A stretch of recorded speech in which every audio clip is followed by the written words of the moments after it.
Philippine Justice Chief said to be coming to Hong Kong to meet hostage incident victims. Government reaffirms that property cooling measures will stay in place. And India hit by the most powerful storm in over a decade.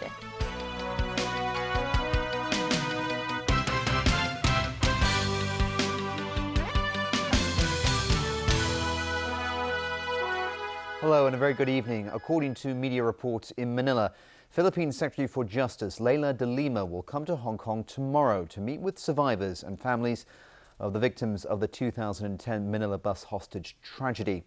But those affected by the incident say they haven't heard anything about a meeting with the Philippine officials so far. Evelyn Leung tells us more. The Philippine news organization ABS-CBN's website reported today that Secretary for Justice Leila de Lima is set to travel to Hong Kong on Monday. She will be giving survivors and family members of fatal victims of the 2010 Manila hostage-taking incident an update on the Philippine government's investigation into the case. The report says it is unclear whether de Lima will be carrying a letter of apology from President Benigno Aquino. However, there are also reports in the Philippines that the Justice Secretary has no plans to come to Hong Kong. In Hong Kong, Che Chi-kin, the elder brother of the slain tour guide Masa Tse, said they haven't heard anything about a meeting with de Lima so far. He expressed disappointment over the lack of development in the case. We met with the Secretary for Justice 2 years ago, and nothing came out of the meeting. If we get to meet with her again this time, we want her to respond to our demands, he said. On lawmaker Regina Ip's suggestion that the Hong Kong government should set up a fund to compensate those affected by the tragedy, Tse said this is not what they want. Why should the Hong Kong government offer us a compensation when it's the Philippine government's responsibility? We want justice, he said. Ip also said today that imposing a ban on Filipino domestic helpers won't help the situation, noting that Filipino helpers account for half the foreign domestic helpers here in Hong Kong. We need to think about exactly who will suffer from the ban, she said. It will most likely be local families, Ip added. Some politicians called on the public to boycott Philippine products and to write letters to the Philippine Consulate General here in Hong Kong to express their discontent towards President Benigno Aquino. Evelyn Leung, TVB News. Secretary for Transport and Housing Anthony Cheung reiterated today that the government wants to keep property cooling measures in place.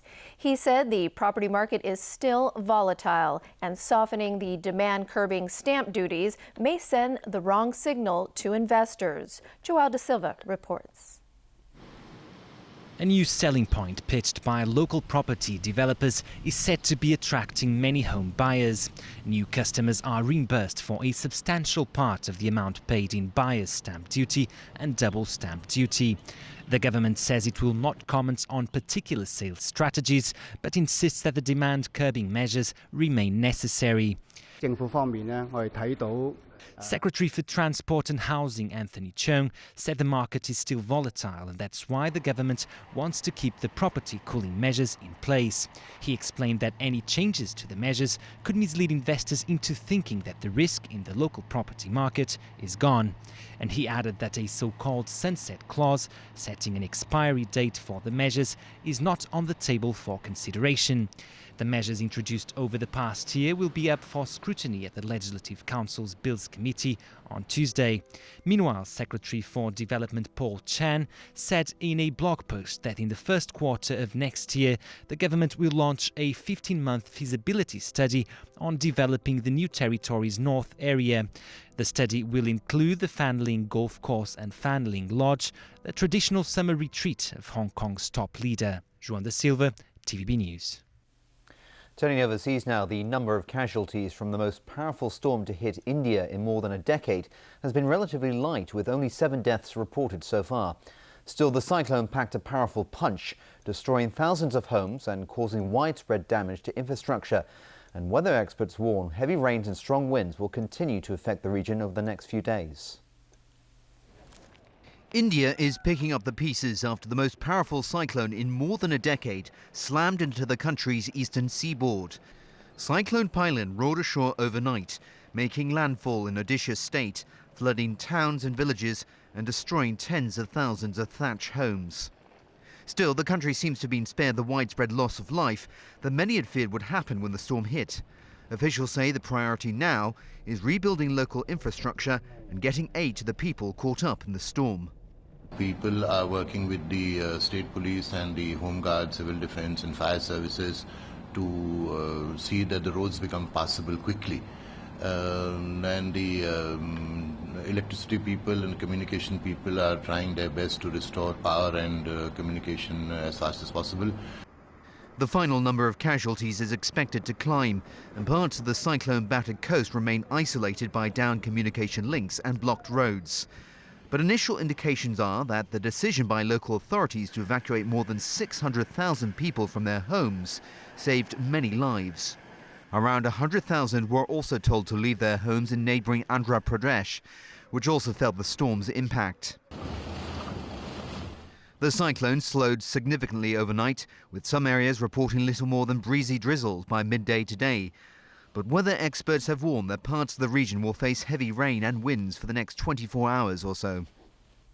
To the United States, where Congress and the White House had another missed opportunity to end a government shutdown and avoid a debt default.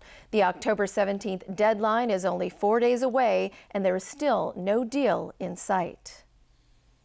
In the face of damaging opinion polls, Republicans work to ensure the debt limit is increased with minimal damage to the financial markets.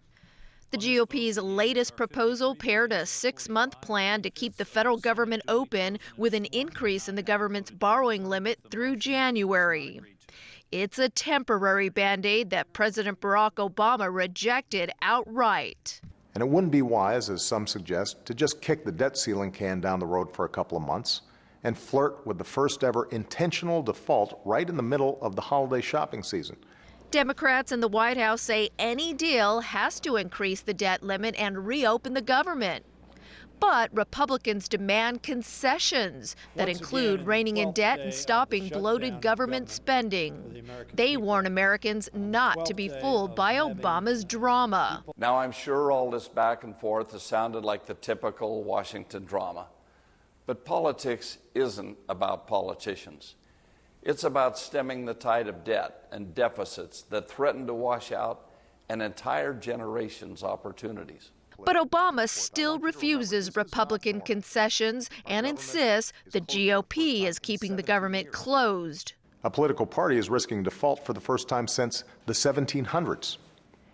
This is not normal, and that's why we have to put a stop to it.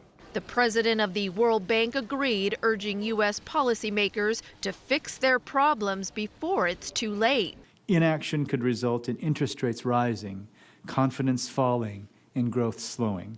If this comes to pass, it could be a disastrous event for the developing world.